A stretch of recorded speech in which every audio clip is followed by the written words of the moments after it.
Hello Mark, I'm Lisa and my number is S034135 and I'm going to read Ruth Chang How to Make Hard Choices. Subtitles and transcript. Select language English. Ruth Chang How to Make Hard Choices. 3.3M views June 2014. Think of a hard choice you will face in the near future. It might be between two careers, artist and accountant, or places to live, the city or the country, or even between two people to marry. You could marry Betty or you could marry Lolita.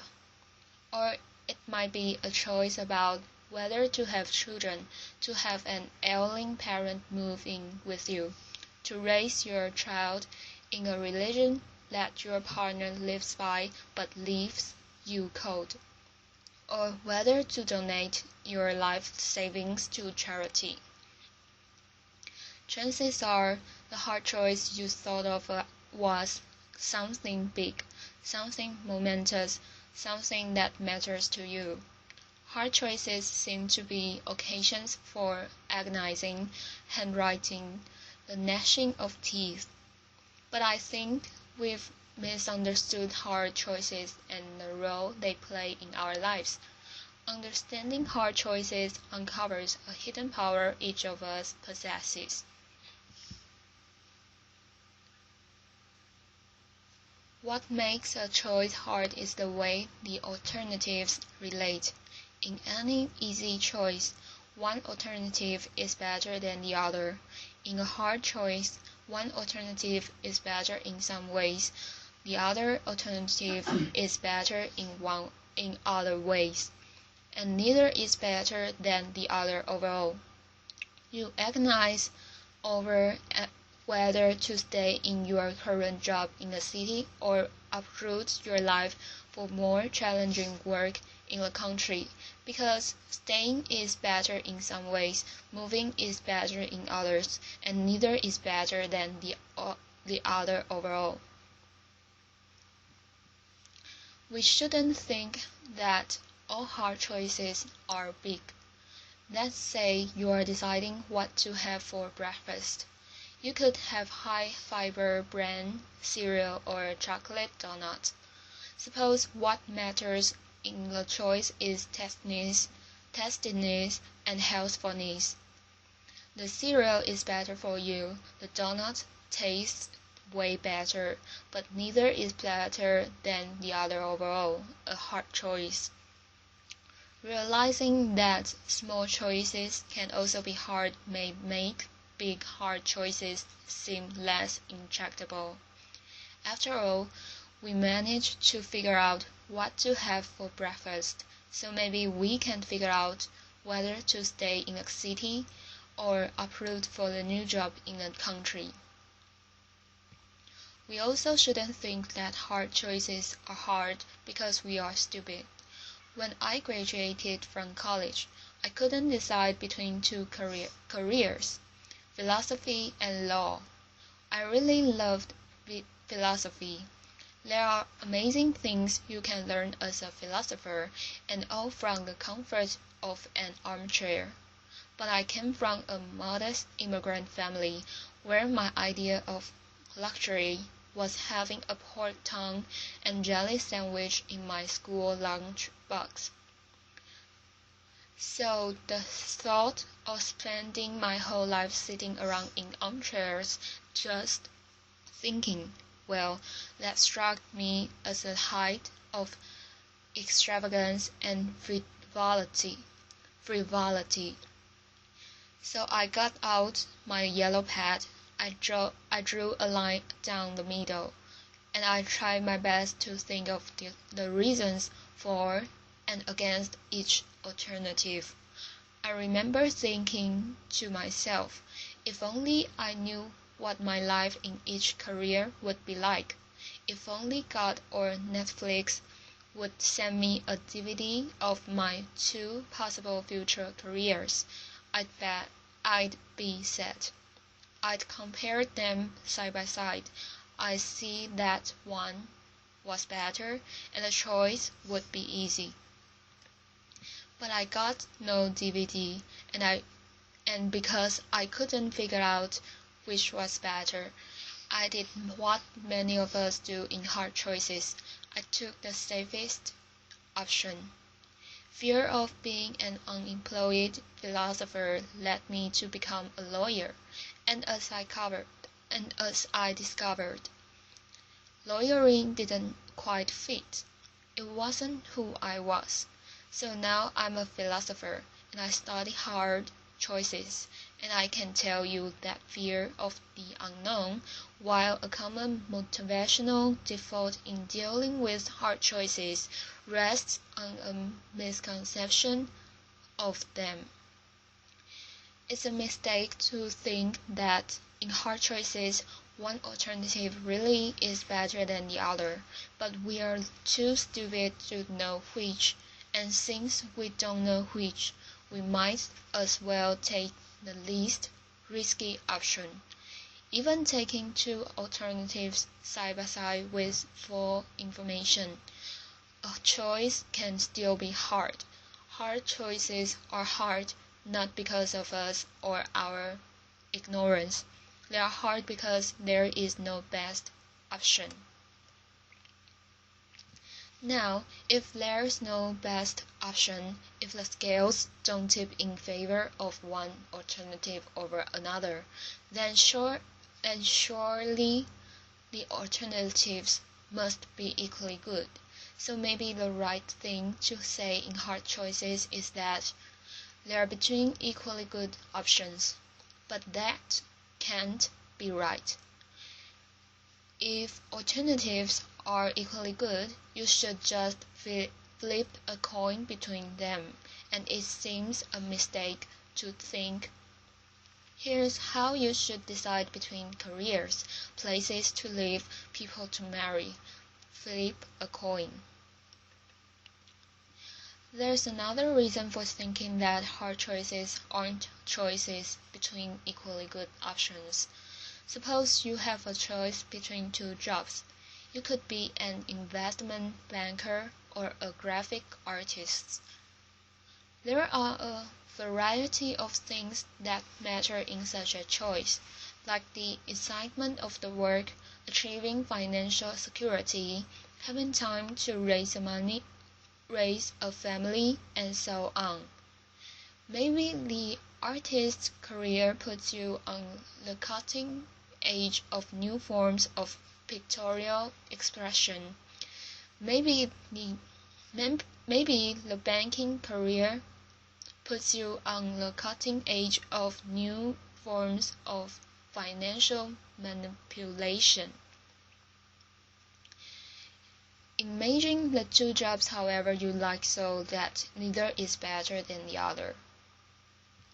Now, suppose we improve one of them a bit. Suppose the bank wooing you as $500 amounts to your salary.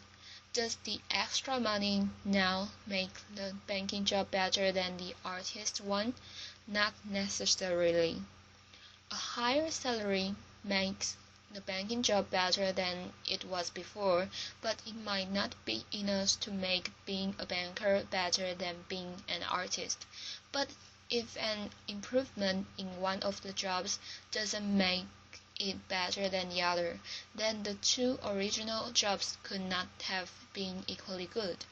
If you start with two things that are equally good, and you improve one of them, it now must be better than the other. That's not the case with options in hard choices. So now we've got a puzzle. We've got two jobs. Neither is better than the other, nor are they equally good. So how are we supposed to choose? Something seems to have gone wrong here. Maybe the choice itself is problematic and comparison is impossible. But that can't be right. It's not like we are trying to choose between two things that can't be compared. We are weighing the merits of two jobs, after all, not the merits of the number 9 and a plate of fried eggs. A comparison of the overall merits of two jobs is something we can make, and one we often do make. I think the puzzle arises because of an unreflective assumption we make about value. We unwittingly assume that values like justice, beauty, kindness are akin to scientific quantities like length, mass, and weight. Take any comparative question not involving value, such as which of two suitcases is heavier. There are only three possibilities. The weight of one is greater, lesser, or equal to the weight of the other. Properties like weight can be represented by real numbers, 1, 2, 3, and so on, and there are only three possible comparisons between any two real numbers. One number is greater, lesser, or equal to the other. Not so with values. As post-Enlightenment creatures, we tend to assume that scientific thinking holds the key to everything of importance in our world, but the world of value is different from the world of science. The stuff of the one world can be quantified by real numbers. The stuff of the other world can't. We shouldn't assume that the world of ease,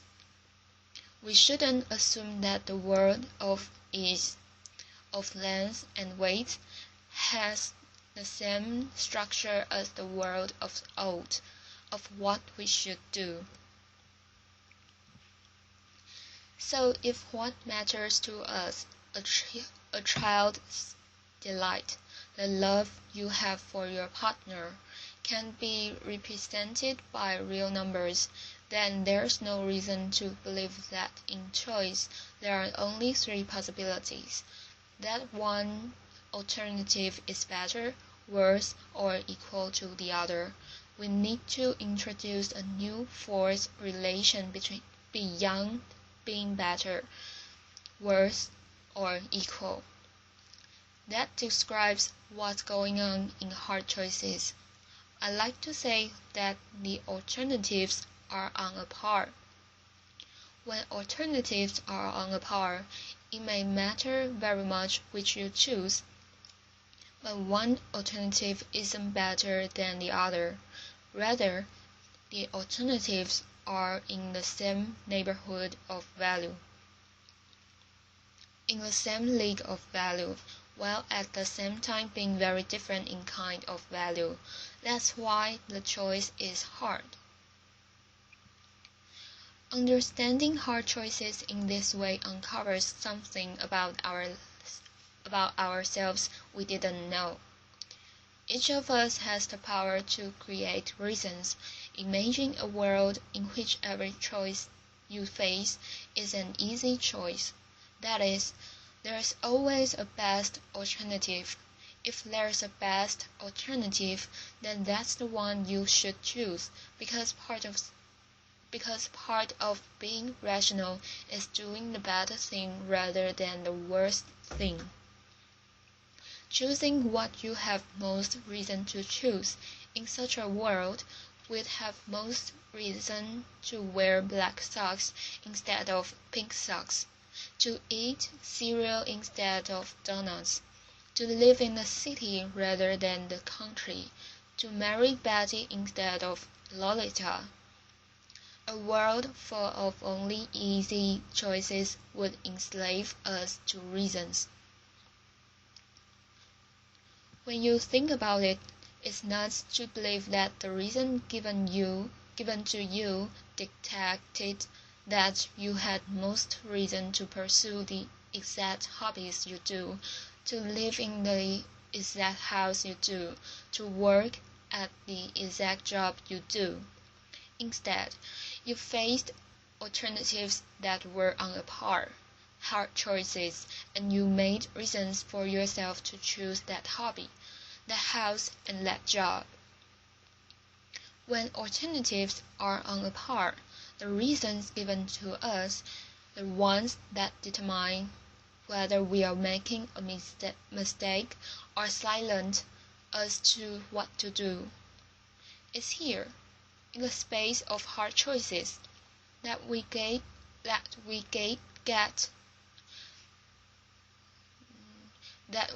get to exercise our normative power, the power to create reasons for yourself, to make yourself into the kind of person for whom country living is preferable to the urban life.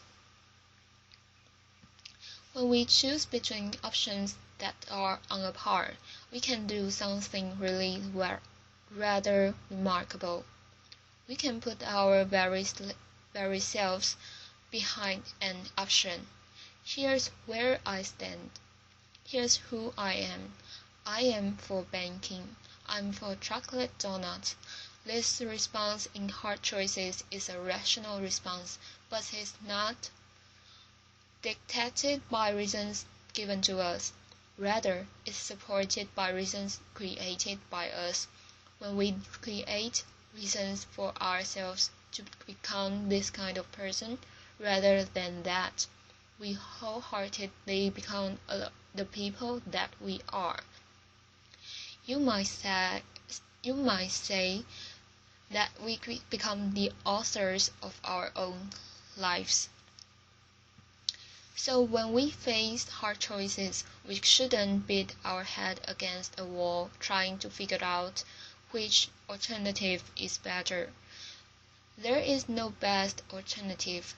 Instead of looking for reasons out there, we should be looking for reasons in here.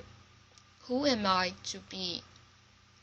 You might decide to be a pink sock wearing, cereal loving, country living banker, and I might decide to be a black sock wearing, urban, donut loving artist. What we do in hard choices is very much up to each of us. Now, people who don't exercise their normative powers in hard choices are drifters. We all know people like that. I drifted into being a lawyer. I didn't put my agency behind lawyering. I wasn't for lawyering. Drifters allow the world to write the story of their lives. They that mechanisms of reward and punishment. Pat on the head, fear, the easiness of an option to determine what they do. So the reason of hard choices reflect on what you can put your agency behind, on what you can be for, and through hard choices become that person. Far from being sources of agony and dread,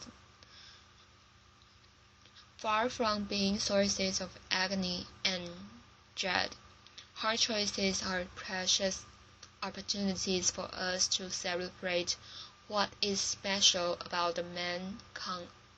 the human condition, that the reasons that govern our choices as correct or incorrect sometimes run out. And it is here, in the space of hard choices, that we have the power to create reasons for ourselves to become the distinctive people that we are.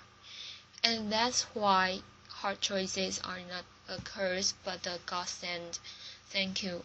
Applause. Thank you for your listening.